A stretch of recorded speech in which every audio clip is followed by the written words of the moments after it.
Howdy folks, RayCat74 here. Welcome back to the basement of Solitude. Got a short one for you today. Today is Turkey Day 2022 in America. That's November 24th. I got clocks all over the place. I just got my coffee and I did a little something that I don't normally do when I make coffee. And no, it's not spike it with bourbon. I have bourbon, Irish, rye, Scotch. I've got it, I haven't put it in yet. No. I went and got my French press out. Now, way back in the day, when I was living with my ex-wife, but paying half of her bills, I just rinsed this out so everything's trippy.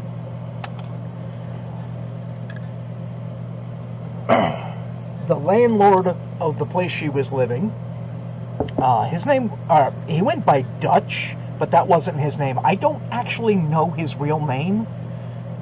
It was just Jean's uncle Dutch. So I just always called him Dutch. I mean, he'd been in the Army for 13-something years, and then went into law enforcement and did the cop thing all over the place. Ended up in Canton PD, or was it Cherokee County Sheriff? I think it was Cherokee County Sheriff down in Georgia. But this was 20 years ago. The guy's long since retired. Anyway, he would invite us over. Well, he'd invite Missy over, my ex-wife. And every once in a while, I'd get to go too, because I was around. And he would make French press coffee. Now, I only filled this up to like here, and I got right about here, which was actually kind of perfect. That worked out just fine. And we'd sit around while we're watching the coffee steep, and he'd tell stories. And lots of them I've heard before. They were stock standard, been around since World War II kind of stories. Like the drill instructor that was really anal retentive, that wanted the place spotless. So he'd take one of them fun-size Snicker bar, or Dutch would take one of those fun-size Snicker bars, set it in the window of the barracks for long enough for it to start to get melty, then stick it in the fridge until it was time. Then when he knew the senior DI was coming over, he'd have spent a little bit of time absolutely scrubbing flawlessly one of the toilets and flush it several times and rinse it out with bleach and flush it again. And he'd slide that Snickers bar into the toilet. And so the senior DI would come around doing an not announced inspection, and open the stall door, and I don't remember what the guy's last name was, but DI Dutch, what is that? Appears to be a turd, sir. Well, get rid of it. So Dutch rolls up his sleeve, reaches in, grabs the Snickers bar, and shoves it in his mouth, causing the other guy to hurl. That story's been around for a very long time. Matter of fact, they used that as a joke in, was it Caddyshack? Yeah, I think it was Caddyshack. With the Snickers bar, or the peanut butter chocolate bar into the pool. So that one's been around for a while. So we know it's BS. Actually, you know what? I'll screen paper towels. But we'd get to sit around, we'd get to listen to Dutch tell all these stories. Sometimes it was cop stories, sometimes it was Army stories, and as with every story he told, and every story his nephew Gene told, I took them with a grain of salt, because quite a few of them I had heard before, and the rest of them were just so completely unbelievable, there's no way they actually happened. So, I'm certain that particular individuals thought that I was gullible as hell for listening to their stories and just, yeah. Oh wow, that's interesting. Oh, so you were in boot camp but got to jump out of a perfectly good airplane because you were about to get medically kicked out? Oh yeah, that sounds cool. Oh, you had a fully automatic M16 and were on security patrol while still in boot camp? And somebody raided the warehouse and you had to fight them off, shooting over your shoulder, and you hit 3 guys? Oh yeah, yeah, I see that. Right. Oh hell, I completely missed that. Still has a sticker on the bottom. These things go for like $25, $30, $200 online. I paid $6 for the sumbitch. Still had all the damn paperwork in it. Even came with the little Scoopy. It's got the little grill. Oh, you can't even see that. It's got the little grill here on the front. For anybody who's never used a French press, first thing you do after cleaning it out, choose a good quality coffee. You put 3 or 4 level, or in my case 3 heaping scoopages into the bottom. Then you put boiling hot water. Right here is the 16 ounce mark, so I just basically went up twice that high. Still has some tape residue on the outside edge. Oh well. Fill it up about yay with hot to boiling water and allow to steep.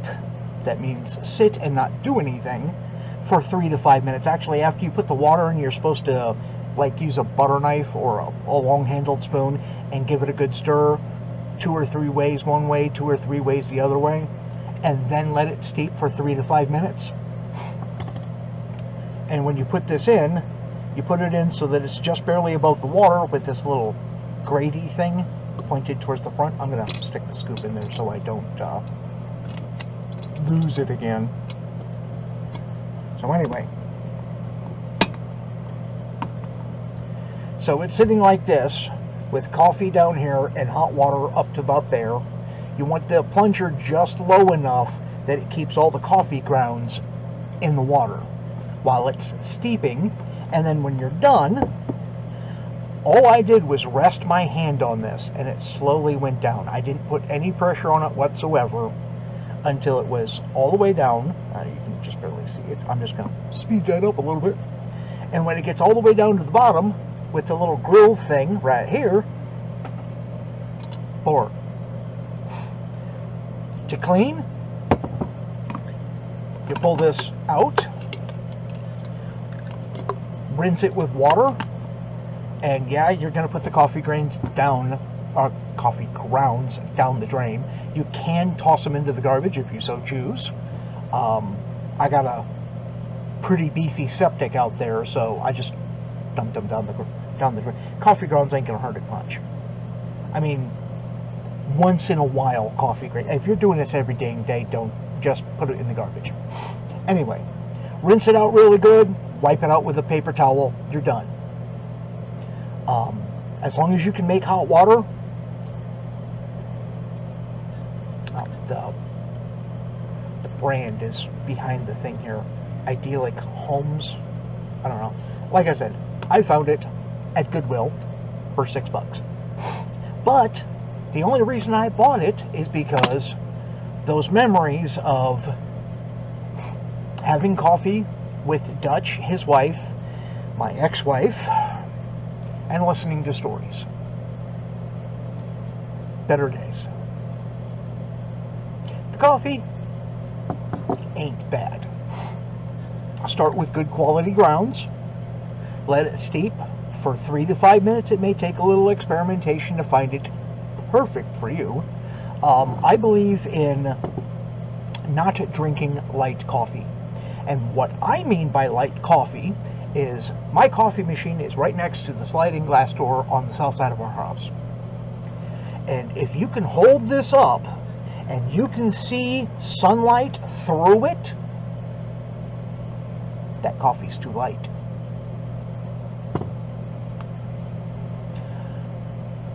And no, I'm not joking. I poured the water in there, stirred it, put the little toppy in, and I'm like, did I make it strong enough? Held it up to the sunlight, and I couldn't see a damn thing through it, not even at the edges. So when I say I like my coffee strong enough to pour itself and mean enough to slap me around a few times, I mean it. 1 heaping tablespoon of Splenda, a little bit of non-dairy, sugar-free French vanilla, just enough to cool it down that I don't burn my hands while trying to walk downstairs with it. That's how I take my coffee. So there we go, Turkey Day update. French press, instructions, and coffee drink. So it's 8:30 now. We've been doing this for almost 12 minutes. I have a turkey that I spatchcocked, and I'm about to put it in my smoker. Now this is the small turkey. Apparently we got a 17-pounder and we got a 12-pounder. Well, spatchcocking, which sounds like a fun word, yes I know, you cut the spine of the bird out. You turn it over and press down until it's flat, and you're going to break bones doing that. Not your bones, the turkey bones. Sorry if I scared you there. So it lays flat. You tuck the wings in, the thighs and the drums kind of flop out to the side. Stick that in a smoker. After I'm doing a dry brine, which is basically just cover it with salt. I have kosher salt. I rarely use. So I hit it with some kosher salt, and I'm letting it sit for, let's see, it's been about 45 minutes now.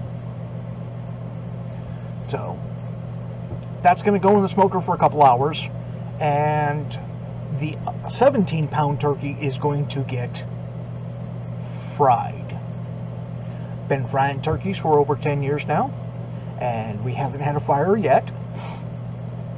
Thaw the bird early, rinse it off, dry it completely, inside and out. Make sure you take the giblets out. Sorry, my southern comes out a little bit when I'm tired. Take the giblets out. Put it on your hanger. Get the oil up to temperature. Make sure you do the displacement thing to get your right oil height. There's all kinds of instructionals online to do that, but the most important thing when frying a turkey is when you lower it in, you have to go very, very slowly. You're going to need a strong arm to do that. You know, inch at a time. It's going to bubble up. It's going to make all kinds of sizzly noise and popping. Go slow. If you drop it, it's going to explode. And then it's going to catch on fire. Unless you turn the fire off right before you put the turkey in.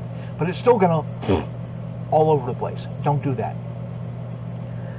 I have a gravel driveway. We put it about 10 feet out from the house. Actually, we got a 8-foot concrete pad directly in front of the garage. Then we have gravel. So we put it in the gravel of the driveway. That way, if it does all over the place, it's on gravel, ain't gonna hurt nothing. What's it gonna do? Melt the grass? Actually, it's snow right at the moment. I live in Wisconsin. Go slow, lower it in. Second most critical thing, don't mess with it. Make small changes. Wait 10 minutes. Check the temperature again. Make another small change. You don't want it to go above 400. You don't want it to drop below 350. 350. and keep it there. For under 17 pounds, I've heard 3 minutes per pound with a 15-minute finish. Some people debate the finish thing. Try it both ways. Tell me what you think. 17 pounds and over, 3 to 5 minutes, and optional 15-minute finish. So, got 17. I got a calculator right over here. Give me a second. 17 times, let's do a 5. That'd be 85 minutes. That'd be an hour and 20? Hour and 25? Okay, so 17 times 3 would be 51 minutes. I just round that up to an hour. At 350 or higher. At that point, you pull that out, let it rest for an hour. Turkey. Okay, well, 16 minutes of me battling on about coffee and turkey. As far as other updates go, I know I haven't been doing a lot on my YouTube channel. I have been doing... Yeah, that's the wrong one. I've been doing a lot of black powder stuff. I've got a 45 long Colt conversion cylinder, Taylor's & Company, I believe, 6-shot conversion cylinder for my 1858, which is actually right here. Yes, my black powder pistol is on my desk. So I've got a conversion cylinder to do 45 Colt, 45 long Colt out of this. Don't use brass frame for that, use steel frame only. Yes, you're going to be doing black powder loads, hopefully. Cowboy action loads are usually downloaded quite a bit. That's fine. I'm loading Pyrodex, which reminds me, I also started to do the make your own black powder at home thing, and give me a second.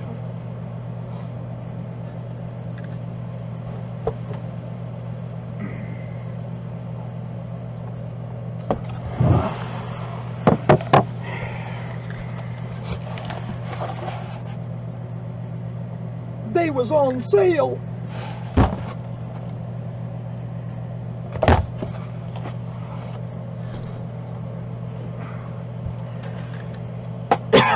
So, I seem to have quite a bit of black powder now, so I don't think I'll be needing to make it anytime soon. I've got half the equipment to make pucking dye. I found a guy, Hoffman Reproductions. Just type it into YouTube. He has half-pound chemical kits to make your own. You'll need one of these, which is a ball mill. Mine's broken. The belt broke. So I had to order a new belt. Fortunately, I ran the ball mill for about 26 hours because I forgot about it before the belt broke. I had 20 or 30 50 caliber balls in with the powder, and it milled really fine, well mixed. Somewhere down, right here, you'll see a small frying pan. That's for doing lead. Yes, I'm using a cast iron skillet for doing lead. That's because I had big chunks of lead that I needed to turn into small chunks.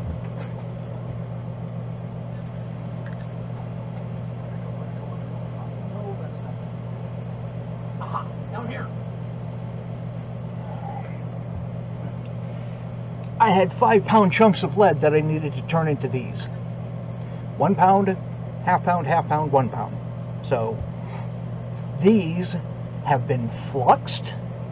They're clean, and they go in my bullet molds, which are right up there. You can't see them. They're off the screen. My lead melter is, let's see. Okay. My Dillon. Directly behind my Dillon, you see that little piece of silver right there? That's my lead melter caster thingy. It holds 10 pounds of lead, and then you cast your bullets. So, I've been doing a lot of black powder stuff. I wanted to do the make your own powder thing. The reason I wanted to make my own powder,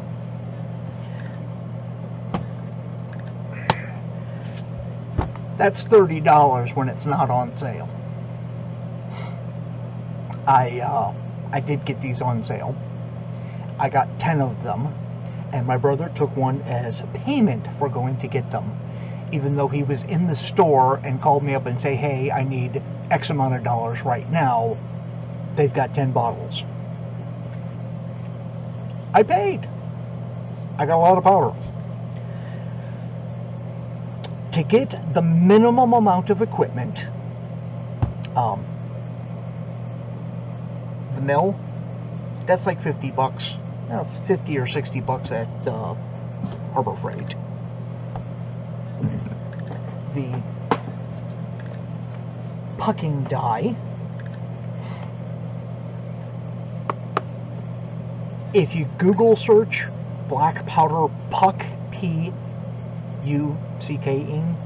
die, the only one that comes up is $145. This was $37 off of Amazon because it's not for black powder. Go ahead and pull this out. Oh wow, that's heavy as hell. But ring, base, you put your powder in there, drop this on top, and then you put it in a hydraulic press to squeeze it down to puck your die for corning your powder.